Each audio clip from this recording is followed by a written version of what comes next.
but nobody's watching them, so it doesn't really matter. I logged in yesterday. One person watched the video for 34 seconds. Like, that's about as long as I can take them to. Like 34 is being kind. Isn't today Ugly Sweater Day? Yeah. I see everybody's really joining in on that one.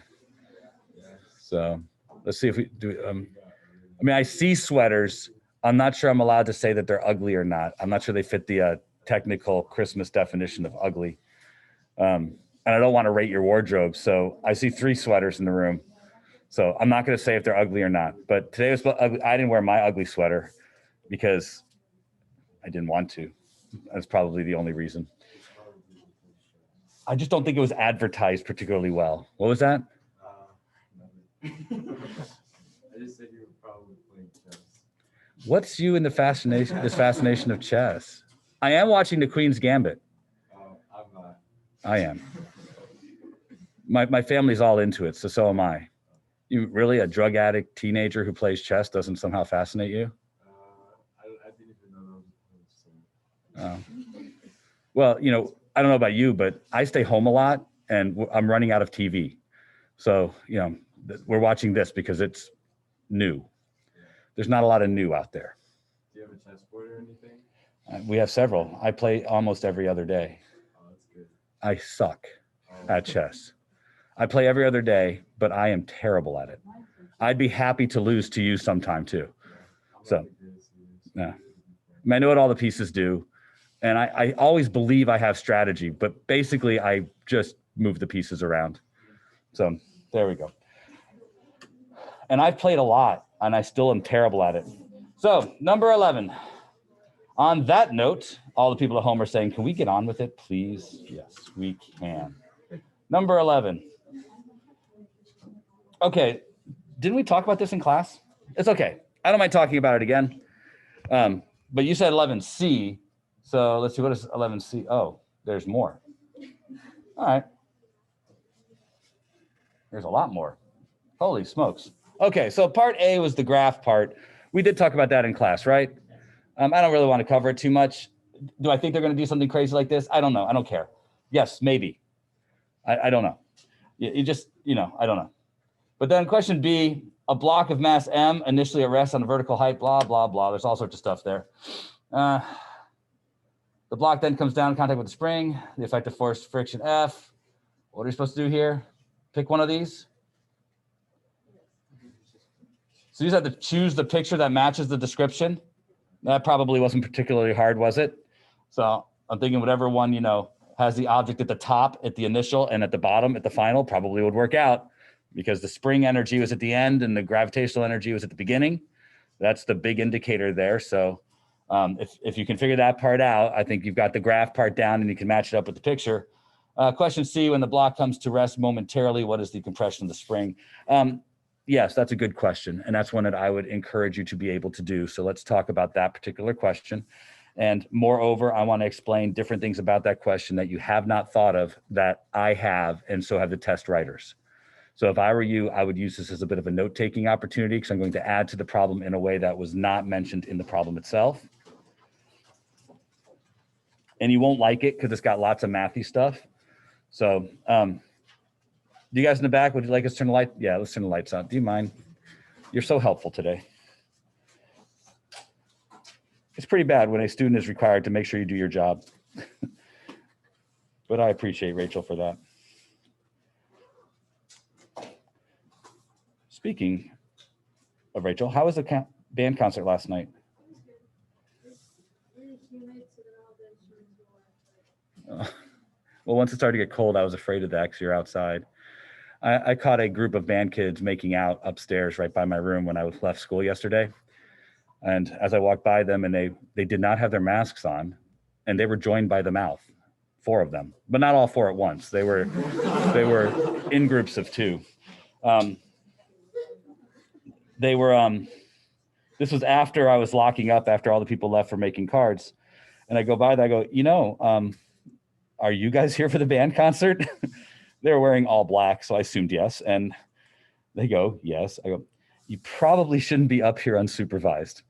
That was all I said, because the truth is I really did not want to continue the conversation, nor did I want to get anywhere within the splash zone. So I left shortly thereafter. But yeah, not great optics. Okay, so H is measured from the very bottom, and there are some issues with the way they're doing this problem. So I want to impart to you some issues that they have with the way they are looking for the answer. And as I look at it even now, yeah, they've made mistakes in this, mistakes that they are not going to make on AP. So, and this is because the textbook company tends to cut corners here. And so I want you to understand that if this is the setup, they have this idea that H is measured incorrectly. They're measuring H from the ground, and that's not true, not in the context of this problem. So to help you understand that, I want you to consider a couple of different stages of this problem. First, we release it from here. And they're talking about friction and stuff like that. Let's just ignore the friction part for just a minute and consider some of the stages of this problem. The first stage is, even with friction, the box is going to slide down to here. And when it makes it right to the edge where it touches the spring, it's going to have some velocity in this direction. You guys agree with that statement? Now, be careful here. Has the block descended a distance h yet? I mean, I don't think it has it? Because it's still this high off the ground. So they're measuring h from the very bottom, but this is only a part of h. At this moment, a lot of the energy has been transformed into kinetic, but not all of it. It still has some gravitational potential. Does that make sense? Now, here's where it's going to get a little more difficult. So let's move him over here. Another state of the problem. And this one, I want to be really clear. I'm going to zoom in on just the spring part for just a minute. So to make it look like I've zoomed in, let's make everything bigger. When the block first touches the spring, there's no force from the spring. I want to remind you that the force from the spring is proportional to how far the box is pushed against the spring. So when it first touches it, the spring hasn't compressed yet and nothing's happened. That means that at the instant it touches the spring, that moment it touches the spring, there is a downward force of mg sine theta, but there's no force in this direction yet because the spring hasn't been compressed. This means the box keeps accelerating. It's not traveling its fastest here. It's not going to be at its fastest speed until it reaches a point where the net force on the block is 0. I would write that thing down. That in this circumstance, the box keeps accelerating because nothing has started to slow it down yet. Even an instant later, because an instant later, the box has compressed the spring a little bit. Not very much, but a little bit. So the box has compressed the spring a little x, a little bit. That means, though, that there's still a downward force down the ramp, mg sine theta, and now a small force backwards up the ramp, kx. But the downward force is still bigger than the upward force, so the box keeps accelerating. The box doesn't actually reach its fastest speed until mg sine theta equals kx. This x is where the box is at its fastest.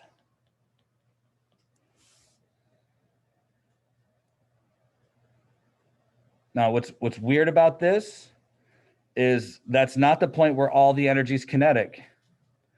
The spring has been compressed a little bit, so some of the energy is elastic potential. And the box is still above its lowest point, so some of the energy is gravitational potential. But in this instance, it doesn't reach its fastest speed until the downward force is equal to the upward force. This would be true on a ramp. It'd also be true if I just dropped the block and it landed on a spring. Same idea. It wouldn't have the sign in it, but it's the same idea. I think this is a reasonable thing for them to ask about on the exam, for you to have to discuss, because I don't think you would have thought of it this way. I think you would have thought, here's where it's traveling the fastest, just before it hits the spring. And they're wanting you to think a little bit more than that, which is why I'm bringing it up. So there is this interesting thing that happens where the object isn't at its fastest until the net force is 0. Then, erase all of that because that's just another little piece of the story. Then there's the final part where the box compresses the spring, the net force on the spring is up the ramp, and eventually the box comes to rest. At the moment the box comes to rest, the kinetic energy is 0. The spring is pushing backwards with kx, which is bigger than mg sine theta now. But also, there is a lot of elastic potential energy because the spring is compressed as much as it's going to be compressed. But it's still a little bit above the baseline. So there's still a little MGH going on here. It's got 2 forms of energy. They're not real clear about that here. And because of that, it's hard to know, where the maximum compression of the spring actually is. Now, in a real problem, like if this was something that we'd be doing in mechanics and we were trying to talk about it in mechanics, we would set the baseline not to be the ground, but we would set it to be the point where it's at its lowest and do it from there. But this problem forced us to use H being from the ground. That makes the answer they have here probably not correct. So, don't fret too much. I'm going to grant credit on this one because their answer is missing this little piece on it. They're kind of fabricating something in there that I don't think is realistic. But we would actually have to do all of these things. I don't expect you guys to be able to do this with an expression like this. I do expect that you could think about this, that you could talk about the fact that H isn't necessarily the right place to measure that height because the lowest point won't be the ground. I think those are things you could discuss. I think the idea about the maximum speed, that might be a little bit much. That might be right at the edge of your ability to discuss. Have I talked this problem through enough for you, David? I was just confused about their answer. I'm looking at their answer right now. I know what they're trying to get at, but it doesn't make any sense in this context. Like I said, I know what they're trying to do. If I explain to you what I think they're trying to do, like I said, in this context, I think they're incorrect. Which is funny because we found an error in the mechanics work too yesterday. So that's my feeling about it. On a test, would I ask a question like this? Let me show you the difference between what I would put on a test and what they've done here. It's subtle, but it makes all the difference in the world. If I was to ask a question that's going to have a spring on the test, and I also wanted to have an incline on the test, then the difference would be I would put the spring after the incline. That's this level of the class. If I wanted a mathematical answer, this is what I would do. This eliminates the problem we just discussed because it allows the block to come all the way to the baseline and then engage the spring. All those things we just talked about with the maximum speed being someplace weird, that goes away because there's no more downward force against the spring. It becomes a gravitational problem when the box is here, a kinetic energy issue when it's here, and an elastic potential energy when it's here. It separates the pieces out.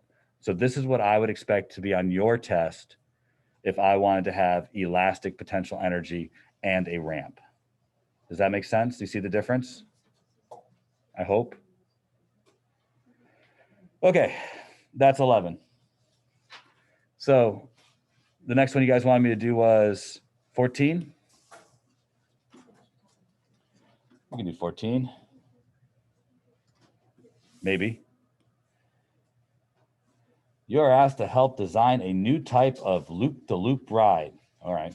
Instead of rolling down a long hill to generate the speed to go around the loop, the 300 kilogram car starts at rest on a track at the same level as the bottom of the I have a 9.6 meter radius loop. What's yours?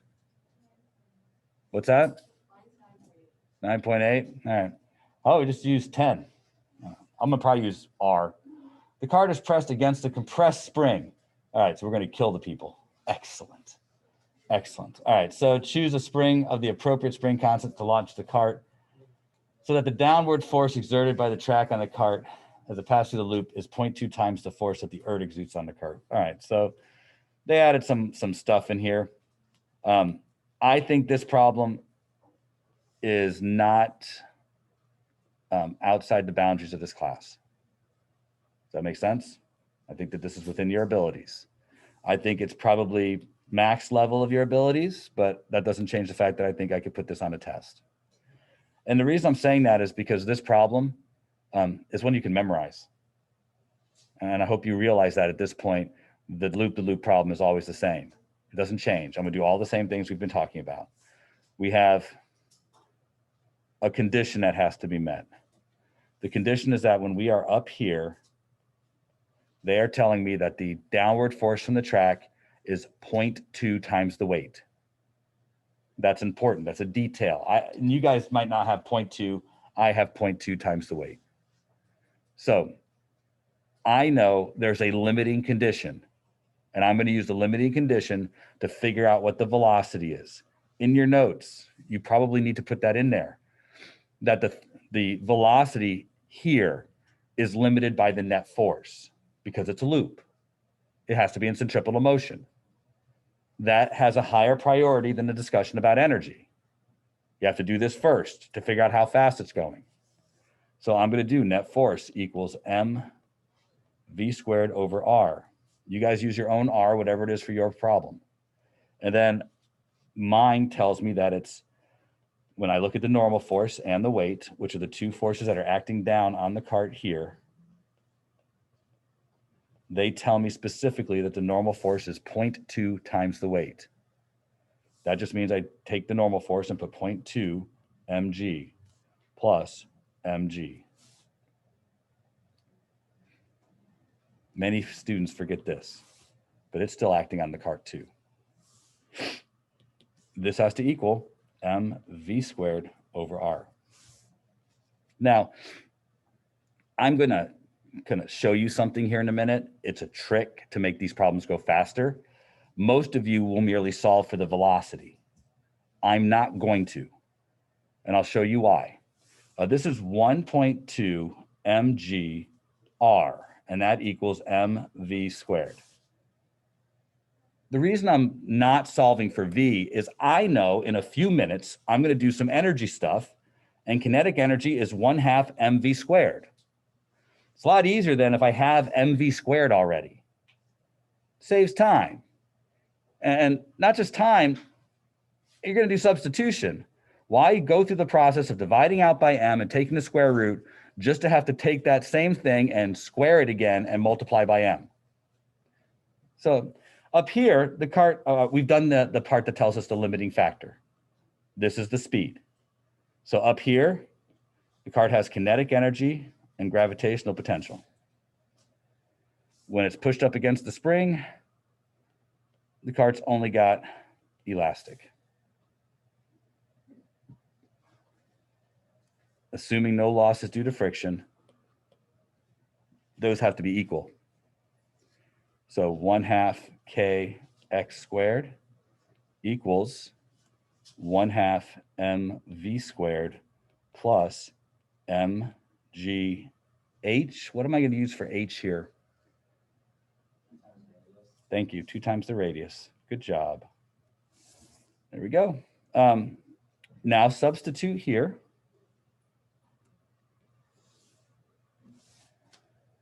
And I'll get 1/2 times 1.2 mgr plus 2 times mgr.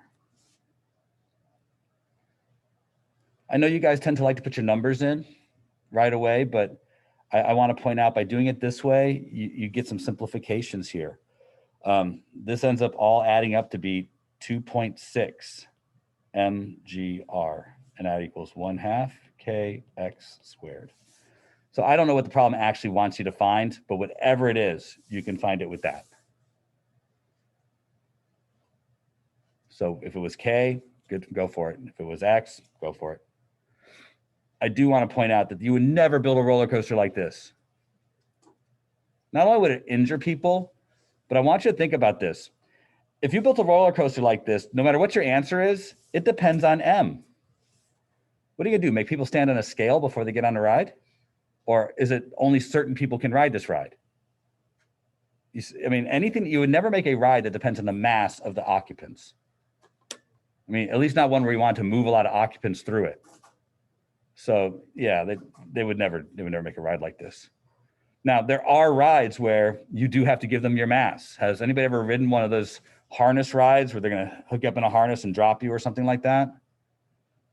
So they sized you up, right? And it kind of made you, they gave you a harness based on what they felt your size was, or they asked what your weight was. Go ahead. Yep, you're exactly right, because they need them for certain kinds of rides at the water parks. And we used to go to Six Flags. They had one of these things they called it the Devil Dive, but that's just the name of the stupid ride.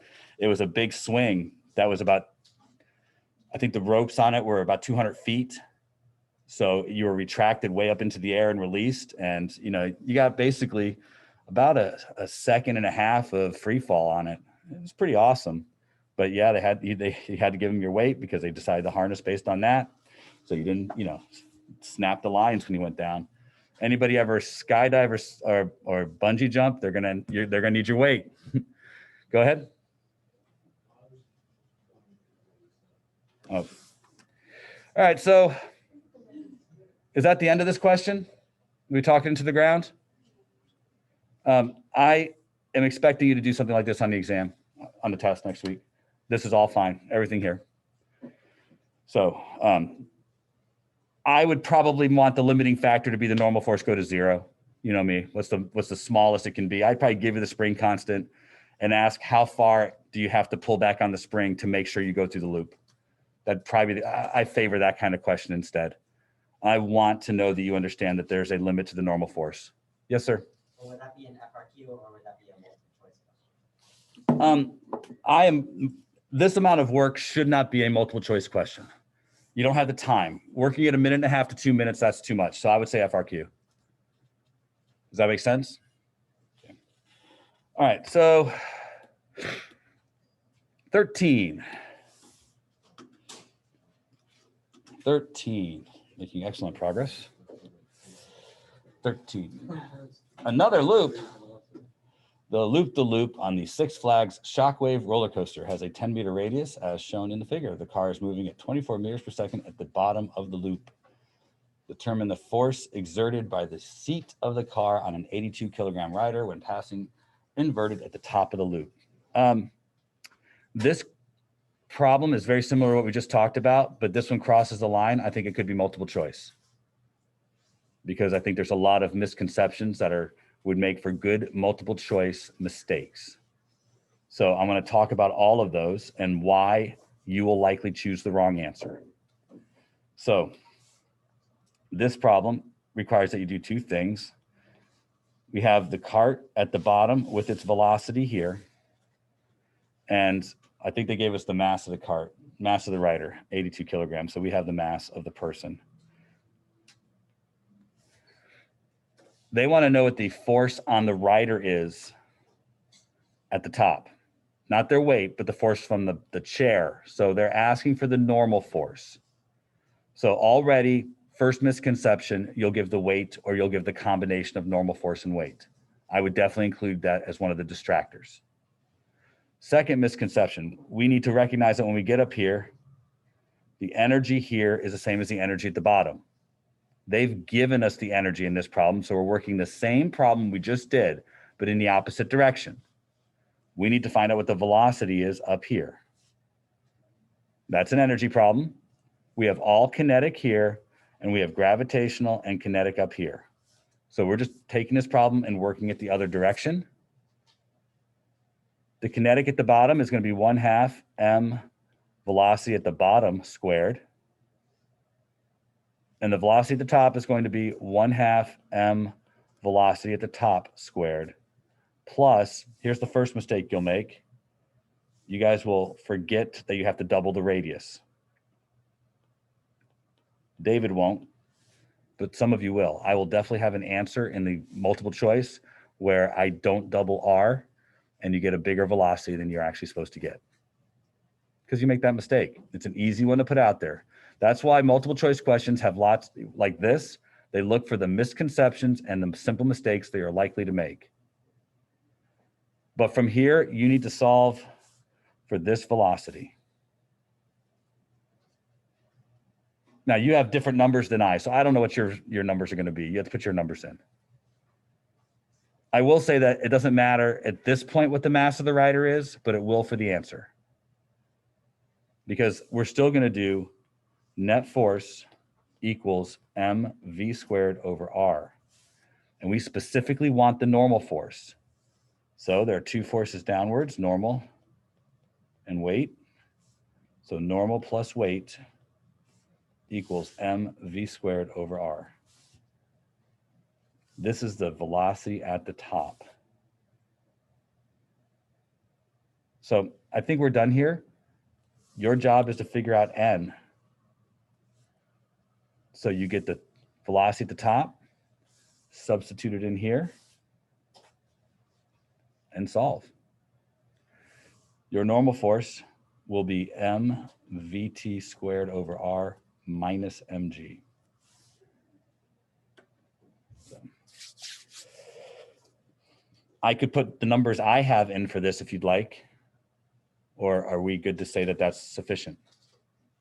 It's up to you guys. You're the ones taking the test, not me.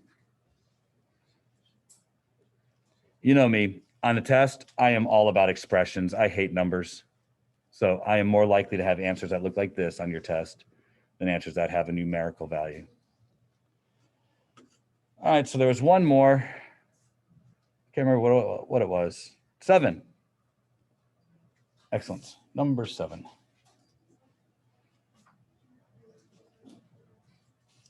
I have every reason to put one of these on the test, and I will. I just want you to know that. If you guys know what I'm talking about with number 7, and I don't know that it'll look like this. It could look like something totally different than that. And I will be putting it on the test because I want to see if you are acclimating to what I talk about when I say you need to be able to read a graph. This was a force versus position graph.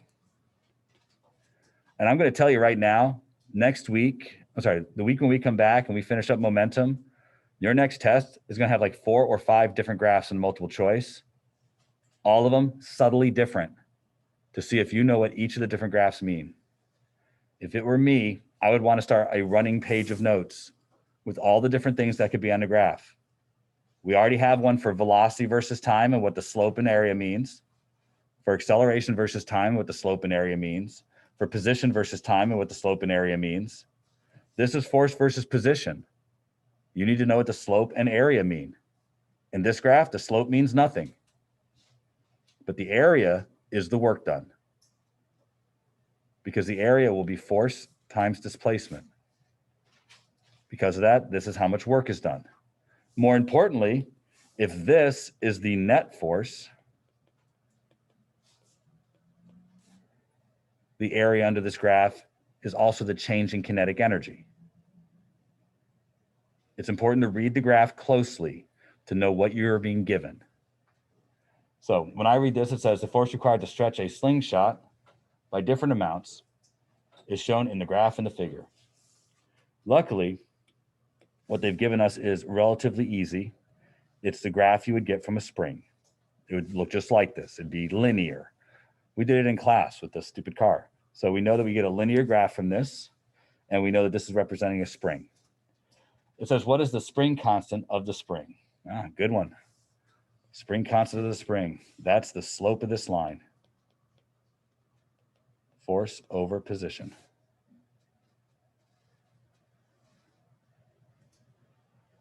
So find the slope of that line. Got to choose a couple points. It's a very consistent straight line and goes up to 80 here, and that is 0.2. On my graph, that's what I have, 80 and 0.2. So I'm going to use this as a point and this as a point, and the slope's going to be 80 minus 0 over 0.2 minus 0, so 400 newtons per meter.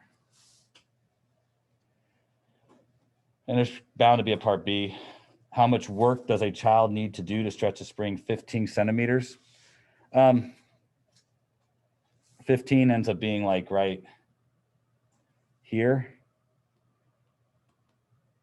And this height is 60. Now you could just use 1/2 kx squared now that you have k, but you could also find the area here. And we talked about this a little bit in class, but there were some people out that day. This would be 1/2 base times height. So 1/2 0.15 times 60. But you could also do 1/2 k x squared. These will be the same answer. I mean, they have to be. All right. Is there a part C? Nope. That's it. That's all the homework questions you had. I mean, I will be happy to entertain more. Go ahead. I sure hope so. I get paid the big bucks, so. Although they're watching Onward next door, I understand. You get paid the same. I should just show Onward and play chess.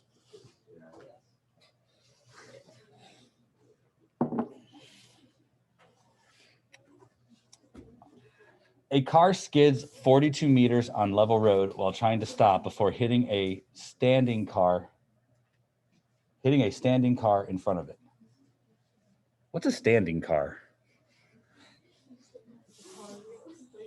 Okay, so I'm not the only one who thinks that's kind of a weird statement. All right, good. I'm glad I assigned this. The two cars barely touch. The coefficient of kinetic friction between the first car and the road is 0.7. Determine the initial speed of the skidding car. Are we supposed to assume then that at the end of this skid, they say it barely touched, so the final velocity is about 0? I mean, is that that's the interpretation I'm getting from hitting the standing car. So I'm going to do that. There's more than one way to do this problem. And I hope you're realizing that there are alternatives. You could do this problem using net force and a motion equation, plain as day. Because the net force is going to be just the frictional force, which is going to equal MA. That's going to be mu mg equals MA. Cancel out the M's. Mu g equals A. You could do it this way. That's fine. And now you have I'm sorry, it's going to be negative. And now you say, V initial, V final, and delta X, and you can do that problem that way. There's nothing wrong with that. In fact, if you do this, you're going to get the exact same formula, actually, as you will if you do the work energy theorem. I'm going to do work energy theorem because that's the chapter we're in, and there are some advantages to using the work energy theorem. Work is being done by one force, and so this is the net work, and that's going to be, our 3 buckets here. And that's going to equal the change in kinetic energy because there's only this one force doing work. So This is the force part. This is the distance part. And we know that the force on the car is this way, but the car travels this way. That's why it's 180 degrees here. Any question about any of that? All right, so frictional force is mu mg, the distance d, and that's it. So negative mu mg times d equals 1/2 mv final squared minus 1/2 mv initial squared. That's the change in kinetic energy.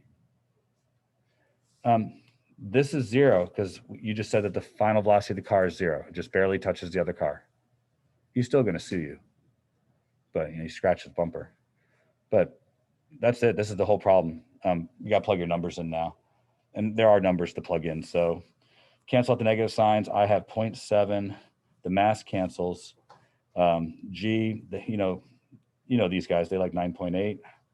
And my distance was 42 meters.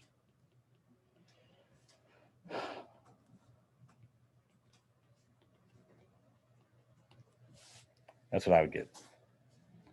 Now, you probably have a different one of those. You might have a different one of these. Is that good for number, whatever this was? All right.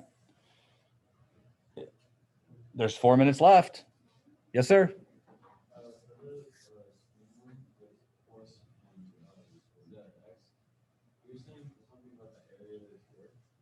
Yes. Let me go back to that. Because if I was to give this problem to you, it wouldn't look like this. Let me show you what I might do if I was trying to be a jerk, or if I was trying to just give you the problem that was on the AP exam last year. They had a graph like this. But instead of the line looking like that, come on, be my friend. It looks something like this.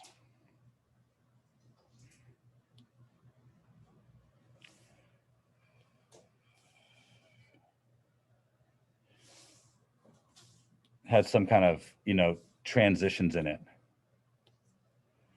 And it wasn't random, but it was all straight pieces like that.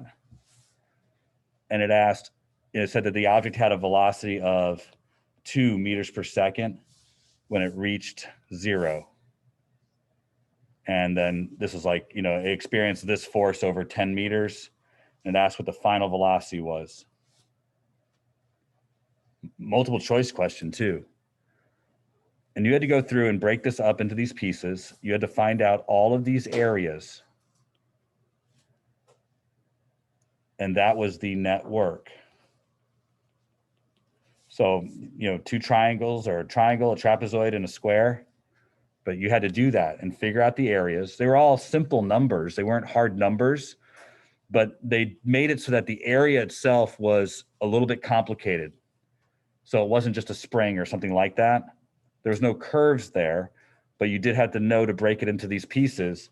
And then you had to set that equal to the change in kinetic energy. And they went further and gave you an initial amount of kinetic energy, hoping you'd probably forget about that.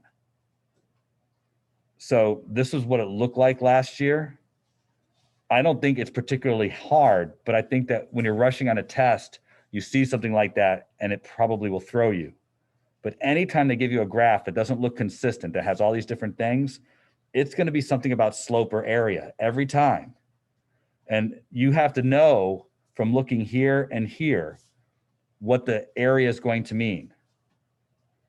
And I'm telling you this because next semester, first week of school, I'm going to change it and put a T there.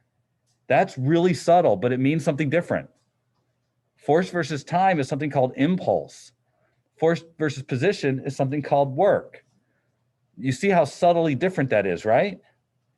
So you have to kind of be careful and know what the differences are. And none of that's on an equation sheet. But it's kind of on there. It's kind of buried, isn't it?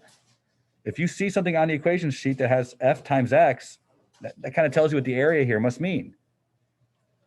So does that answer your question, Brock? Well, they're going to interrupt us here because anybody who bought a raffle ticket, they said the last minute of class, they're going to say, get your raffle tickets out because you could be a winner. They have gift cards and trips to Christmas Town and who knows what. But they didn't interrupt us yet, so Miss Casabang is late. I asked them yesterday, they said they're doing it next Thursday. It's just that the email says, say, maybe they're not doing it today. I mean, I'm okay with them not doing it today. You guys at home have any other questions? You guys are kind of quiet, but they asked almost everything in class for you, so I think we're probably all right. Can you do 3? I can start it. The bell will ring in the Okay. middle of it. Oh. Tell you what, Vanilla, I'll make sure number 3 gets done during second period, and then I'll make sure I post it, okay? Okay. I just needed part B though, so. Yes, please. Yeah, I just closed the thing, so I don't know what it is. So let me see. Okay. Never mind. I can do it later. Well, I'm not going anywhere, so. And Adrian asked what my chest rating is. I don't know. Low. 100. I'm not even sure how you get the scores, so. Yeah, if you go on chess.com, you can like create an account and then just play like that. But I'm like really, really low because I blunder a lot of pieces and it's not very fun. Oh, okay. I might do that just to see what it is. So we'll have to play a game sometime. There's an app on your phone as well. It's just called Chess, which is pretty cool. It's on like everything. And it'll give you your ratings? Yeah, if you have an account, it'll give you like a little rating in the corner for like 10-minute, 5-minute, 1-minute games and all. Oh, cool. Yeah. And it's just nice. the app is called Chess or chess.com? There's just Chess, yeah, and there's a website, chess.com. All right, I will check it out. Have a nice day. You too. Mr. Shelton. Yes, Vanilla. I wanted to talk to you about my grade too. This is probably not So- where you want to do it. There's students in the room. We don't want to have this conversation out loud with them, do we? Okay. So, It's just that you haven't added grades, so. Yeah, I know. I'm sorry. I'll get right on that. But it says I'm missing grades, so I'm pretty sure I turned them in, but Look, if Okay. it's not on Canvas, it's not on Canvas. That's the only place they would no, do no, that. it's not. It's not an assignment. It's a Hurricane Day attendance. Okay. Okay. I'll get it in there for you, Vanilla. Okay. Thank you. Uh-huh.